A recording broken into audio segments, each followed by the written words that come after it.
Everyone's going to be happy. And we're going to be able to keep people in our country that are going to be very productive people. And in many cases, these companies are going to pay a lot of money for that. And they're very happy about it. Okay, we'll talk about that next, all right? Okay.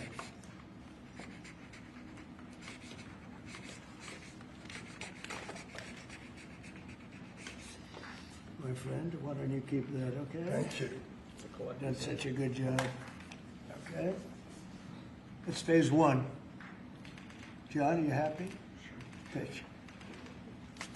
Okay, let's go. Thank you, Mr. President. One of the most abused visa systems in our current immigration system has been the H1B non-immigrant visa program.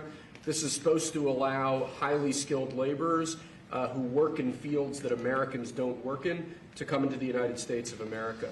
What this proclamation will do is raise the fee that companies pay to sponsor H1B applicants to $100,000. This will ensure that the people they're bringing in are actually very highly skilled and that they're not replaceable by American workers. So it'll protect American workers, but ensure that companies have a pathway to hire truly extraordinary people and bring them to the United States to work. We need workers. We need workers. We need great workers. And this pretty much ensures that that's what's going to happen. I think, Sean, do you agree with that? Well, they're $100,000 per year. So the whole idea is no more will these big tech companies or other big companies train foreign workers. They have to pay the government $100,000, then they have to pay the employee. So it's just not economic. If you're going to train somebody, you're going to train one of the recent graduates from one of the great universities across our land, train Americans, stop bringing in people to take our jobs. That's the policy here, $100,000 a year for H1B visas, and all of the big companies are on board. We've spoken to them about the gold card. They love it. They love it. They really love it. They need it. Go ahead, Sean. Mr. President, it seems like there's two categories of visa programs. The H-1B that a lot of people believe take American jobs, and then the gold card and programs like EB-5 that add value and jobs to America. Is that sort of how you look at the visa program? Well, ideally, look, if somebody's got the people, they're not going to want to spend $100,000 as an example in your second category. So it's not taking jobs. And we need certain jobs. We need certain skilled jobs that we don't have. But they won't be taking jobs because, you know, ideally the people aren't going to want to. They're not going to investing in America and creating jobs. Right. So that's what I'm asking. They're really investing. It seems like you have two categories. One, Secretary Lutnick's the gold card and EB-5 that create jobs, add investment, and then there's other ones that seem to take, you know, whether it's a J1 and O or an H1B that take U.S. jobs. Yeah, it's pretty correct. I mean, I would say that's a correct assessment. But the main thing is we're going to have great people coming in, and they're going to be paying. I mean, it's wonderful to say, oh, gee, we took in 25 million people that, look, many criminals, jails were opened from Venezuela, from many other countries, and they were let out of jail and poured into our country, our poor country, how it suffered with this stupid president that we had and the stupid people that surrounded him right around this desk, these liberal, crazy people that have destroyed, they could have destroyed. If we didn't win this election, our country would have been dead. Our country was dead. Think of it. And I've said this, the king of Saudi Arabia said, your country was dead 1 year. They thought it was dead.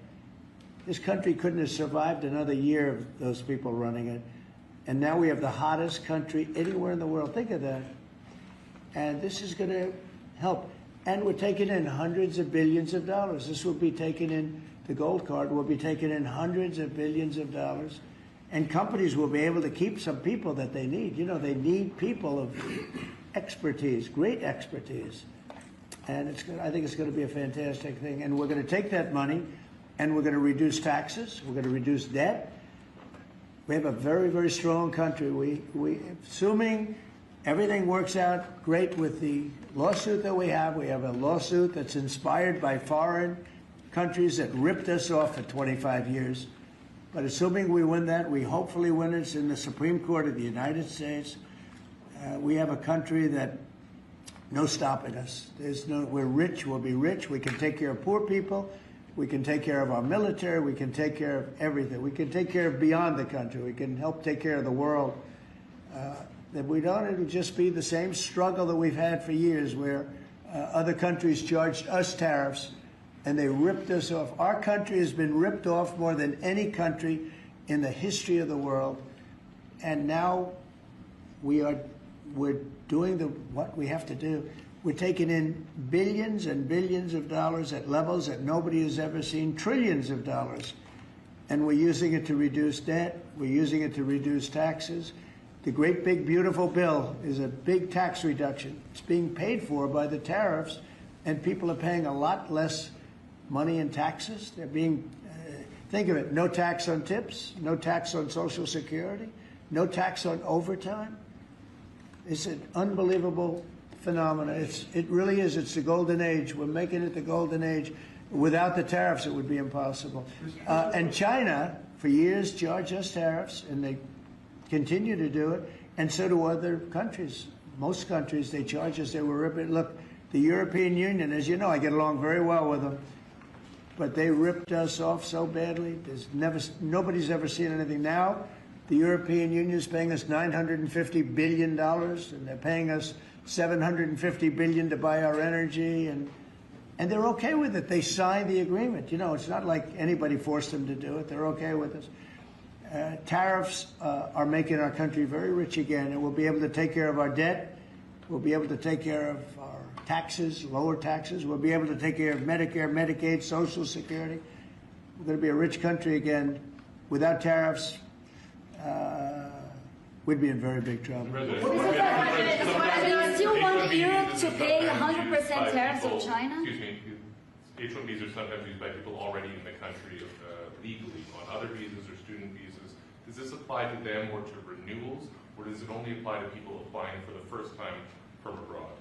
Renewals, first times, the company needs to decide, do they want, is that person valuable enough to have $100,000 a year payment to the government, or they should head home and they should go hire an American. The whole idea, it's annual, and it's for total, it can be a total of 6 years. So $100,000 a year, so either the person is very valuable to the company and America, or they're going to depart and the company's going to hire an American, and that's the point of immigration.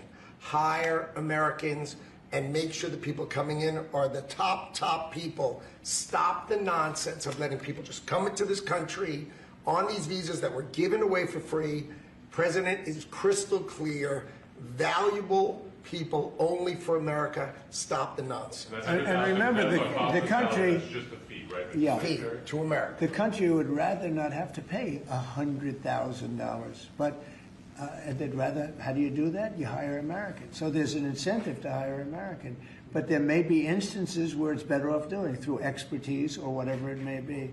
But they're both unbelievable, whether it's a gold card or anything else that we talked about today. And that includes talking about freedom of speech, because our country has been decimated by bad people, very bad people, people that love crime. They love crime.